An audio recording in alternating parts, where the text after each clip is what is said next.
Hi guys, it's Omer from MMOs.com, and I'm doing another quick weekly news recap of all major MMO news and announcements for the week ending November 7th, 2016. This is episode number 68 of the recap, and the first bit of news this week comes from Blizzard Entertainment.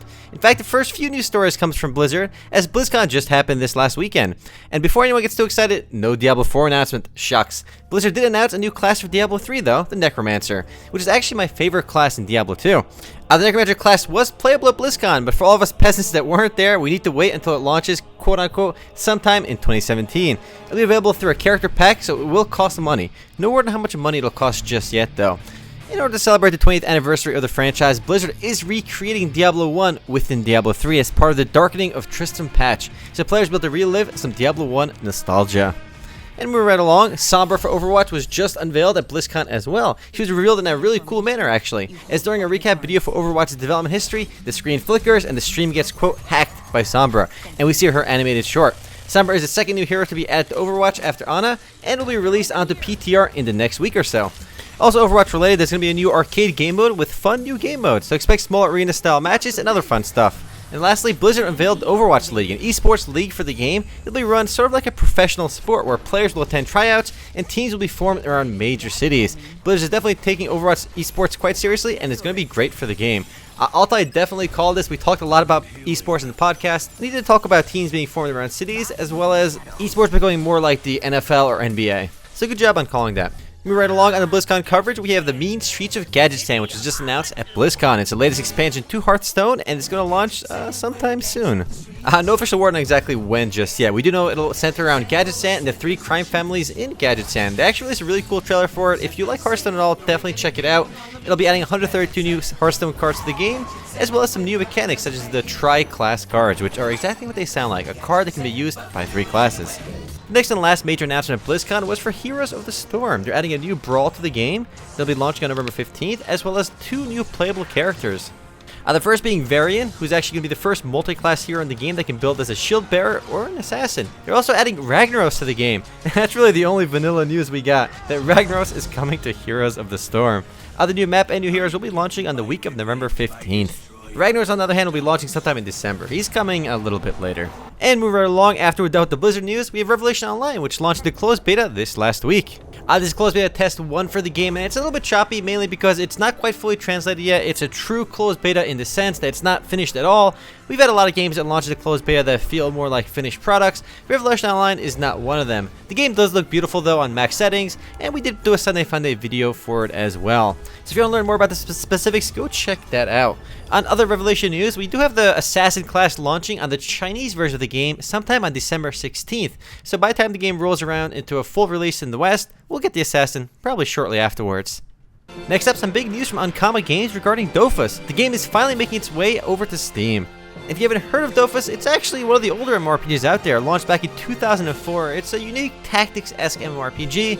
It's been over 2 years since Wakfu made the Steam, so I'm glad to finally see Dofus making its way over there as well. It should be on Steam later today, actually, November 7th. Moving right along, some big news for Lineage Eternal. It's finally happening. NCSoft released a teaser trailer for Lineage Eternal. It's actually the first teaser trailer for the game, and the video was released on the new teaser website, which has the November 10th date across it. So something big is happening for Lineage Eternal on November 10th, and we know something's happening that day. We just don't know what, whether it's closed beta signups, closed beta start, or just more information. It's all up in the air for the time being. But yes, we are finally getting news flow for Lineage Eternal, so it's finally making progress towards release. I'm looking forward to hearing more on November 10th. Moving right along, as for games that are already out, we do have a patch for Final Fantasy XIV 3.45, which added new anima weapons, as well as adding new floors to Palace of the Dead. It was only 50 floors before, and now it goes up to 200, which is awesome. As with any other patch, there's actually a lot more going on under the hood. Check out the full patch notes if you're still interested, and if you're still playing Final Fantasy XIV. I'm still having fun with it. Moving right along, we got some news from Netmarble regarding a new mobile MOBA Star Wars game called Star Wars Battlegrounds. It's soft launched already in a select few countries, namely Australia and Singapore. It'll be shown off at G-Star by Netmarble, and it'll feature 1v1 and 2v2 Dota-esque matches, and feature over 60 playable characters from the iconic Star Wars universe, including Darth Vader and Luke Skywalker. Given the sheer size of the mobile market thanks to League and Dota, I'm not surprised to see more mobile MOBA games out there. Official worldwide release will be announced sometime at G-Star, which again is in a few weeks. On the mobile game front, we also have a game called Project 100, which was recently announced at the Unity Development Conference. And based on the gameplay video you're seeing in the background, the game looks absolutely gorgeous for mobile. It is developed by the Identity Games co-founder, Jung Park. Definitely pronouncing that wrong, but he's also the development manager at Dragon Nest, so they have some experience working on action games in particular. Not too much known about the game. It's about 70% complete or so, but it will be an action game with a few classes, but with weapons that evolve with classes. Looks a bit like Heroes Incredible Tales and Diablo Mobile, but we'll know more when it actually launches. No word on that just yet, just sometime in 2017. Let's keep the mobile train going with Aura Kingdom Mobile. Thanks to MMO Culture, we do have a gameplay video to show you for Aura Kingdom Mobile, and we showed off the game, I think, a couple weeks ago, but we had no gameplay back then. The game follows a pretty popular trend of PC developers porting their popular PC franchises over to mobile. It does look like the game has a autoplay feature similar to Diablo Mobile and similar to Heroes Incredible Tales, but I do really like the game's graphics, and I'll probably check it out because the art style is really nice. What really attracts you to the game, though, based on the trailer, it does look like there's a persistent world, and you can see other players in the world too, which is a huge plus because both Hit and Diablo Mobile didn't really have that. But yeah, no release date just yet, but it is by X-Legend, and they've been pretty good at churning out games, so I trust I'll get it out probably early next year or middle of next year. Next up, Planet of Heroes' third closed beta began this last week, and it's a mobile MOBA, another mobile MOBA, but developed by MMOs.com, the same folks bringing you Revelation Online and Skyforge. This latest round of closed beta introduces a brand new character of the game called Candy, a ranged physical damage dealer.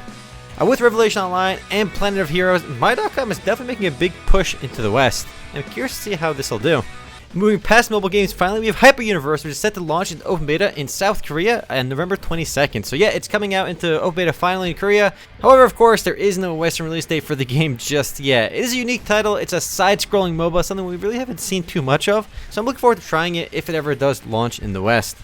It is by Nexon, so there's a chance it'll make it to the West, but we'll have to wait for that, unfortunately. And moving right along, we have Marvel Heroes 2016. They just released a new hero for the game called Doctor Strange, which is pretty aptly timed because there is a movie coming out with Doctor Strange relatively soon.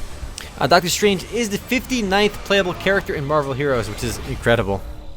Up next, some interesting news from Bluehole and Kakao Games. So Bluehole is the studio behind Terra. Kakao Games is probably the company best known for Black Desert Online, and they partnered together to work on a new AAA MMORPG. So Kakao Games is investing with Bluehole in a strategic partnership to develop this game. Unfortunately, there's almost nothing known about the game just yet. All we know is that it's going to be a quote-unquote AAA MMORPG. They also have NCSoft's former chief art director Hyung Joon Kim, as well as many industry veterans. And remember, prior to this, Bluehole is probably best known for their work in Terra, so it's this new game between both of them. It's being called Project W right now, but again, there's nothing else out there, and you're seeing Black Desert in the background, because Kakao Games is best known for publishing Black Desert at the moment. But that's all we got. I'll update you more if we actually see some gameplay videos or any screenshots or concept art or anything in the future. But no guys, PC MMORPGs are not dead. We're still seeing new games come out, new games being developed. Recently launched on Steam. This time it's Digimon Masters Online, which launched on Steam on November 3rd. It's not a new game, but it is available on Steam now, and I am a fan of this trend of seeing games launch on Steam because it is my platform of choice. But yeah, it's on Steam now. If you want to play it, feel free. While on the topic of Steam, we have Final Fire, which just appeared on Steam Greenlight this last week as well, and it'll be launched in English if you can get Greenlight approval. In fact, the developers have already posted that it'll be launching in North America and Europe very soon if it passes the Steam Greenlight. So expect another tank-based shooter relatively soon. And unlike Armored Warfare and World of Tanks, besides just tanks, the game will have a lot of other land vehicles as well. I suspect it'll get Greenlight and launch relatively soon in North America, but again, no date on that just yet.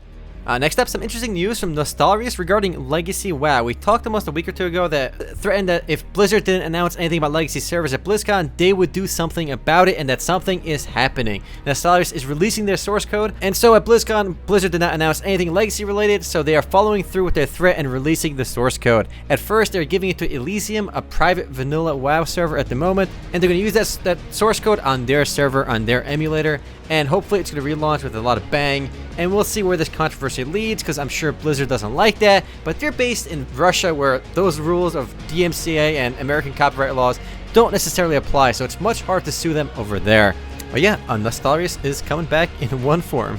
The next and last bit of news this week comes from The Exiled, previously known as Does Tal. The game's final alpha test is set to begin later this year on December 1st, actually.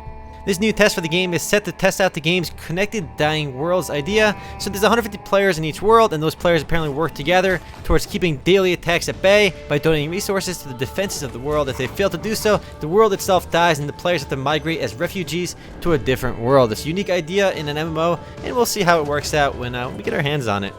But that's it for MMO news this week, and I'll see you guys tomorrow for the podcast. Later, guys.